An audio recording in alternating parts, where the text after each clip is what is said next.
Ready, I'm Sudhakar. Sir has arranged, Manju sir has arranged an excellent trip. See, it's not a trip, it's one kind of a new healing actually. He has introduced mainly the zero meditation and color therapy, which we are not aware actually. Yoga, we used to do practice every day. But for color therapy and zero meditation and karma healing, it was new to us. And it was really, it was given a great experience actually while doing this.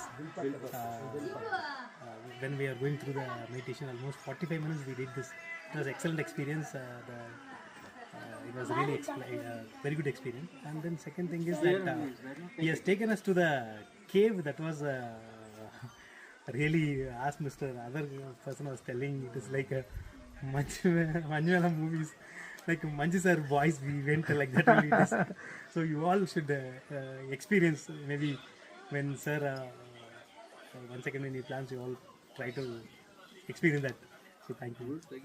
ಇವತ್ತು ನಮ್ಮ ಯೋಗ master minimum ಒಂದು 50 ಜನ ಆದರೂ ಕರ್ಕೊಂಡೋಗಿ ಸಿದ್ಧನಬೆಟ್ಟ ಮತ್ತು ಲಕ್ಷ್ಮೀ ದೇವಸ್ಥಾನ, ಗೊರವನಹಳ್ಳಿ ಲಕ್ಷ್ಮೀ ದೇವಸ್ಥಾನ ನೋಡ್ಕೊಂಬರ್ಬೇಕು. ಭಾಳ ಹ್ಯಾಪಿಯಾಗಿರ್ತದೆ, ಭಾಳ ಚೆನ್ನಾಗಿರ್ತದೆ ಅಂತ ಕೇಳ್ಕೊಂಡ್ರು. ನಾವು ಒಂದು ವಾರನಿಗೆ ಮುಂಚಿತವಾಗಿ ನಾವು ರೆಡಿಯಾಗಿದ್ವಿ. ನಿನ್ನೆ ಎಲ್ಲರಿಗೂ ನಾವು ಹೇಳಿ ಹೊಸಕೋಟೆಯವರು ಮತ್ತು ರಾಮಮೂರ್ತಿ ನಗರದವ್ರು ಎಲ್ಲ ಒಟ್ಟಿಗೆ ಸೇರಿ 44 ಜನ ಬಂದ್ವಿ.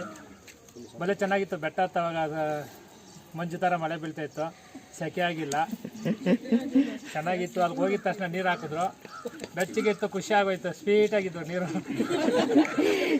ಚೆನ್ನಾಗಿತ್ತು. ಮತ್ತು ಒಳಗೆ ಗುಹೆ ಹತ್ತವೆಲ್ಲ ಇವತ್ತು ನಾವು ನೋಡಿರಲಿಲ್ಲ, ಅದು ಸಿದ್ಧನ ಬೆಟ್ಟ ಇವತ್ತು ನಾವು ನೋಡಿದ್ವಿ. ಅಲ್ಲಿ ಒಳ್ಳೆ ಇಡ್ಲಿ ವಡೆ ಬೋಂಡ ಎಲ್ಲ ಇಟ್ಟಿದ್ರು, ತಿನ್ಕೊಂಡು ಒಳ್ಳೆ ಖುಷಿಯಾಗಿ ಎಂಜಾಯ್ ಮಾಡ್ಕೊಂಡು ಬಂದ್ವಿ. ಭಾಳ ಸಂತೋಷ ಆಗಿತ್ತು. ಇವೆಲ್ಲ ಎಫೆಕ್ಟ್ ನಮ್ಮ ಯೋಗ ಮಾಸ್ಟರ್ಗೆ ಸಿಗಬೇಕು. ಅಲ್ಲೇ ಒಂದು ಅರ್ಧ ಗಂಟೆ ಗುಹೆಯಲ್ಲಿ ಕೂತ್ಕೊಂಡು ಕೂಡ ಅವ್ರ ಯೋಗದ ಬಗ್ಗೆ, ಪ್ರಾಣಾಯಾಮ ಬಗ್ಗೆ, ನಮ್ಮ ಆರೋಗ್ಯದ ಬಗ್ಗೆ ಎಲ್ಲ ಸಂಕ್ಷಿಪ್ತವಾಗಿ ಹೇಳಿದ್ರು. ಎಲ್ಲರೂ ನೀವು ಕಲ್ತ್ಕೊಳ್ರಿ. ಇನ್ನು ನೀವು ಒಬ್ಬೊಬ್ರಿಗೆ ಒಂದು 5 ಜನಕ್ಕೆ ಎಕ್ಸ್ಪೀರಿಯೆನ್ಸ್ ಮಾಡಿರಿ. ಆರೋಗ್ಯನೇ ಭಾಗ್ಯ ಅಂತ ಹೇಳಿ, ಎಷ್ಟೇ ದುಡ್ಡಿದ್ರೆ ಆರೋಗ್ಯ ಇಲ್ಲ ಅಂತಂದರೆ ಏನು ಯೂಸ್ ಆಗಲ್ಲ ಅಂತ ಹೇಳಿ ಭಾಳ ಚೆನ್ನಾಗಿ ಹೇಳಿದ್ರು. ನಮಗೆಲ್ಲ ಚೆನ್ನಾಗಿ ಇಡಿಸ್ತು. ಅವರಿಗೆ ಈ ಸಿದ್ಧನ ಬೆಟ್ಟ ಶಿವನ ದೇವಸ್ಥಾನ ಪರವಾಗಿ, ಲಕ್ಷ್ಮೀ ದೇವಸ್ಥಾನ ಪರವಾಗಿ ಆರೋಗ್ಯ ಬಾಯಿ ಕೊಟ್ಟು ಇನ್ನೊಂದು 100 ವರ್ಷ ಚೆನ್ನಾಗಿ ಬಾಳಲಿ. ಮತ್ತು ಎಲ್ಲರಿಗೂ ಕ್ಲಾಸ್ ಇದೇ ಥರ ಕೊಟ್ಟು ಒಳ್ಳೇದಾಗಿದೆ ಅಂತ ಕೇಳ್ತಾರೆ.